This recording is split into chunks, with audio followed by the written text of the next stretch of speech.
엘리후가 이제 욥에게 본격적으로 말을 하는 내용이 시작이 됩니다. 이 33장의 내용에서는 크게 두 가지 내용들을 우리가 생각해 보는데 1절부터 7절 내용에서 가장 먼저 지적하는 이야기는 너의 말을 잘 들어보니 내 말은 내가 하나님보다 더 의롭다, 옳다 여기고 있구나 이렇게 말하면서 그것에 대해서 너의 말은 옳지 않다 이렇게 말을 하는 것입니다. 그래서 욥이 의롭다고 하는 것에 대해서 하나님 앞에서 어떻게 내가 의롭다 이렇게 말할 수 있는가 이것에 대해서 한 가지 지적을 하고요. 우리가 읽은 13절부터 마지막 절 내용에서는 하나님은 침묵하시는 것처럼 보이지만 하나님은 침묵하시는 게 아니라 하나님은 끊임없이 말씀하고 계신다. 그런데 어두운 인생들이 그 말씀하시는 것을 깨닫지 못한다 이렇게 이야기하는 겁니다. 욥이 계속 친구들과의 대화 속에서 그가 궁금하게 생각하고 그가 힘들어했던 내용들이 그것이었죠. 하나는 친구들이 자기가 불의함 때문에 하나님이 그에게 징계를 주시는 것인데 그에 대해서 회개하지 않는다라고 하는 친구들의 이야기에 대하여 내가 그렇지 않다. 나는 그렇게 행한 것이 아니고 내가 행한 범죄 때문에 하나님이 내게 재난 혹은 고통을 주신 게 아니다. 계속 그 이야기를 해왔었던 것이죠. 또 하나 그가 확 간절하게 말하고 싶어 했던 것이 뭐냐면 하나님이 침묵하신다는 겁니다. 침묵하시는 이 문제에 대해서 욥이 정도 이상으로 지나치게 하나님이 나를 버리셨거나 하나님이 나를 외면하시거나 때로는 하나님이 나를 마치 내 반대편에 서서 나를 대적하시는 분처럼 나를 대하신다 라고 말했던 이 욥의 이야기에 대해서 엘리후가 하나님은 침묵하시는 것이 아니다 라고 이렇게 말을 시작하고 있는 겁니다. 그 내용의 부분들을 좀 살펴보면 이렇게 표현하고 있습니다. 9절에 한번 가서 보십시오. 9절 욥이 했던 말을 엘리후가 이렇게 정리한 겁니다. 욥이 이렇게 말했다는 거예요. 내가 깨끗하여 악인이 아니며 순전하고 불의도 없거늘 참으로 하나님이 나에게서 잘못을 찾으시며 나를 자기의 원수로 여기사 내 발을 착고에 채우시고 나의 모든 길을 감시하신다. 네가 이렇게 말했다. 이렇게 요약을 한 겁니다. 욥이 하는 말의 그 핵심을 이렇게 엘리후가 잘 요약해 주고 있는 것은 분명합니다. 이렇게 말을 한 거예요. 나는 깨끗하다. 나는 악인이 아니고 나는 불의를 행한 것이 아니라는 겁니다. 그런데 하나님께서 나에게 잘못을 찾으시는 것 같고 나를 자기 원수로 여기시는 것 같고 내 모든 길을 하나하나 다 감시하시는 분처럼 하나님을 향해서 고백했던 이 욥의 모습이 있었습니다. 그 내용들을 잘 요약을 했어요. 그 부분에 대해서 엘리후가 이렇게 답변합니다. 12절에 내가 그대에게 대답하리라. 이 말에 그대가 의롭지 못하니 하나님은 사람보다 크심이니라. 엘리후가 정리하고 대답하는 그의 말은 욥 네가 의로운 것이 아니다. 정당하지 못한 것이다. 라고 말하면서 어찌 우리의 사람의 생각이나 사람의 모습처럼 하나님을 그렇게 생각할 수 있느냐. 하나님은 크신 분이다. 라고 이렇게 이야기한 겁니다. 엘리후의 말은 다른 친구들과의 말보다는 좀 더 객관적이고 좀 더 사실에 근접하고 있는 건 분명합니다. 그런데 우리가 어제 살펴본 것처럼 욥을 향해서도 그가 접근할 때는 이 친구들에 대해서 화를 낼 때 어떤 것 때문에 화를 냈었나요? 화를 냈던 이유가 욥을 꺾지 못하더라 이 말입니다. 욥의 잘못된 생각을 그로 하여금 그 말을 분명하게 듣게 해서 그것을 깨우치는 일을 하지 못하고 있는 이 세 친구들에 대해서 비록 연소자이지만 그러나 그것에 대해서 화를 냈던 그런 모습을 우리가 어제 확인했어요. 본문에서 그가 접근하는 태도는 네가 하나님보다 더 의롭다고 이렇게 말하는 게 아니냐 이렇게 이 욥을 비판하고 있지만, 그러나 사실 욥이 가지고 있었던 마음은 자기가 하나님 앞에 진실하고 하나도 흠이 없고 온전하다, 그런 의미로 의롭다고 말하는 뜻이 아니었습니다. 인생 가운데서 여인에게서 난 사람 가운데 과연 의로운 사람이 누가 있겠느냐라고 말하면서 하나님 앞에 과연 누가 서겠느냐, 하나님 앞에 설 자가 없다. 그러나 친구들이 계속 고난의 이유를 범죄로 인해서 당하는 것이라고 계속 얘기하는 부분에 대해서 나는 결국 그렇지 않다라는 것을 힘주어서 이야기했었던 것입니다. 그래서 엘리후의 경우에도 친구들의 접근보다는 조금 더 객관적이고 옳은 부분이 있지만, 그러나 궁극적으로 욥이 그렇게 이야기하는 그 속뜻을 아직도 엘리후도 역시 간파하지 못하고 있다라는 것을 우리가 볼 수 있다는 겁니다. 우리가 함께 읽은 13절부터 마지막 절에서는 하나님의 침묵의 문제에 대해서 이제 엘리후가 이야기하는데, 14절 말씀 한번 보십시오. 하나님은 한 번 말씀하시고 다시 말씀하시되 사람은 관심이 없도다. 보세요. 하나님은 말씀하신다. 다시 말씀하신다. 하지만 사람은 그것에 관심이 없다. 이렇게 이야기합니다. 29절 가서 한번 보시면은, 실로 하나님이 사람에게 이 모든 일을 제삼 행하신다. 앞에서는 하나님께서 말씀하시고 또다시 말씀하시는데 사람이 관심이 없다. 이렇게 이야기했고, 여기 29절에서는 실로 하나님이 사람에게 이 모든 일을 행하시는데 제삼, 다시 행하신다. 이렇게 이야기하고 있는 겁니다.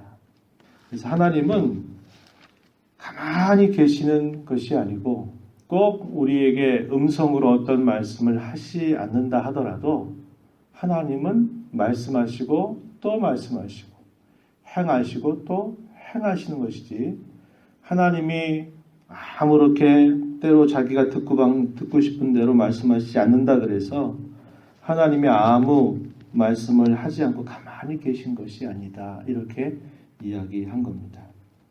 13절에서 이렇게 욥에게 말을 했어요. 하나님께서 사람의 말에 대답하지 않으신다 하여 어찌 하나님과 논쟁하겠느냐.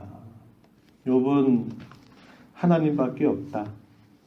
내 이런 상황에 대해서 모든 것을 아시고 이 모든 일들을, 이 과정과 절차를 하나님은 다 아신다. 그래서 하나님이 제발 말씀해 주시기를 원한다. 친구들에게도 그러하고 자신조차도 자기가 왜 이런 일을 당하는지에 대해서 역시 힘들어하고 있는 그런 태도를 취하고 있기 때문에 하나님께서 내게 말씀해 달라고, 하나님께서 내게 깨닫게 해달라고 계속 하나님을 구하고 있는 것입니다.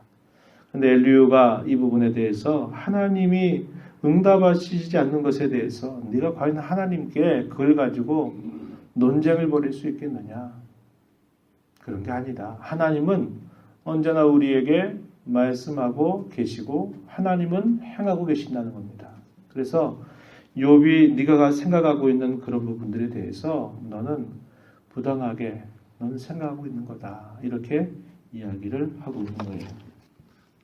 어떻게 하나님이 말씀하시는가 이제 쭉 그 예를 드는데요. 15절 가서 보면 꿈, 환상을 통해서 하나님이 그렇게 말씀하시기도 한다. 이렇게 얘기합니다.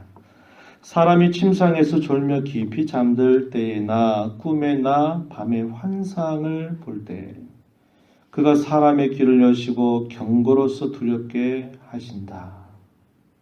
옛적에 하나님의 말씀이 기록되기 전에는 하나님이 자신을 나타내는 그런 방법이 다양하셨죠. 그 하나님의 나타나시는 방법 중에 여기 욥이 이야기하고 있는 것처럼 꿈이라든지 환상을 통해서 하나님께서 말씀하실 때가 분명히 있었습니다. 그래서 이걸 두고 계시의 수단들이었다라고 이야기합니다. 그리고 우리가 아는 것처럼 우림이나 둠밈, 제사장에게 맡겨서 이게 하나님의 뜻입니까 아닙니까를 이렇게 구별해낼 때 이제 그런 부분들도 어떤 계시의 수단으로 구약 시대에는 사용이 되기도 했다는 겁니다. 그러나 잘 아신 바와 같이 오늘날처럼 이렇게 구약 성경과 신약 성경이 다 기록되고 난 이후에는 이 말씀을 근거로 해서 하나님이 최종적으로 모든 것을 말씀하셨기 때문에 우리가 하나님 앞에 찾는 것은 이 말씀을 통해서 하나님의 뜻을 찾고 하나님의 음성을 들으려고 하는 자세를 갖게 되는 것이죠. 그러나 욥이 여기서 말한 것처럼 꿈이나 환상을 통해서 하나님은 말씀하시기도 한다는 겁니다. 사람에게 두려움과 경고를 주시기도 한다는 거죠. 그런데 그 목적이 무엇인가 이야기하기를 17절 말씀해 보면 이는 사람에게 그의 행실을 버리게 하려 하심이며 사람의 교만을 막으려 하심이다. 18절에서 그는 사람의 혼을 구덩이에서 빠지지 않게 하시며 그 생명을 칼에 맞아 멸망하지 않게 하신다. 이렇게 이야기합니다. 또 이런 경우도 있죠. 19절에 보면 사람이 병상의 고통과 뼈가 늘 수심의 징계를 받기도 한다는 겁니다. 때로는 꿈, 환상을 통해서 때로는 사람의 몸을 하나님이 건드시는 방법을 통해서 때때로 하나님이 그런 징계를 주시기도 하신다. 이 말은 하나님이 그렇게 말씀하시기도 한다는 겁니다. 그렇게 말씀할 때 뭐 하라는 거죠? 그걸 깨닫고 하나님 앞에 돌아오게 하시려는데 그 목적이 있다. 이렇게 이야기합니다. 23절 가서 보면요. 대속과 중보의 이야기를 또 건네주는데요. 만일 일천 천사 가운데 하나가 그 사람의 중보자로 함께 있어서 그의 정당함을 보일진데 하나님이 그 사람을 불쌍히 여기사 그를 건져서 구덩이에 내려가지 않게 하라. 내가 대속물을 얻었다 하시리라. 천사 중에 한 사람이 마치 중보자, 가운데에 있는 중대자 같이 있어서 그가 옳고 정당하다, 바르다라고 여겨진다면 하나님이 그 사람을 불쌍히 여겨서 그를 건져내려고 구덩이에 빠지지 않게 하라고 말씀하신다는 겁니다. 그 근거는 대속물을 얻었기 때문이다. 이렇게 이야기하는 겁니다. 천사 중에 한 사람이 중보자가 된다. 이렇게 말했는데 좀 더 성경의 정확한 표현은 뭘까요? 하나님 아들께서 직접 우리의 중보자가 되셔서 우리를 위한 대속의 제물이 되셨다 하는 것이 성경의 정확한 가르침이에요. 그런데 엘리후가 하는 말도 이런 대속과 중보의 그런 개념을 말하고 있다 하는 면에서는 굉장히 놀라운 표현을 사용하고 있다는 겁니다. 그렇게 하시는 목적은 그를 죄 가운데 버려둬서 심판하려 하시는 것이 아니라 그를 회복시키시기 위한 것이다 라고 말해서 그 분명한 목적이 무엇인가를 가르쳐주고 있다는 겁니다. 28절 가서 보면 하나님이 내 영혼을 건지사 구덩이에 내려가지 않게 하셨으니 내 생명이 빛을 보겠구나 하리라. 그가 고통과 아픔 가운데 있을 때 그가 하나님 앞에 바르게 서기를 힘쓰게 될 때 하나님이 그를 건져주셔서 그를 다시 회복시키시게 될 때 그 사람이 이렇게 깨닫고 고백하게 되리라 그 이야기입니다. 내 영혼을 건지사 구덩이에 내려가지 않게 하셨으니 내 생명이 빛을 보겠구나 이렇게 고백하리라고 하는 것이죠. 그리고서 이제 우리가 읽었던 29절에 가서 실로 하나님이 사람에게 이 모든 일을 제3 행하심은 한 번 행하시는 것이 아니라 끊임없이 이렇게 행하시는 그 이유는 그 목적은 30절에 그들의 영혼을 구덩이에서 이끌어 생명의 빛을 그들에게 비추려 하심이다. 그렇게 하시려고 하나님께서 이 모든 일들을 행하시되 제3 행하신다. 이렇게 욥에게 말하고 있는 겁니다.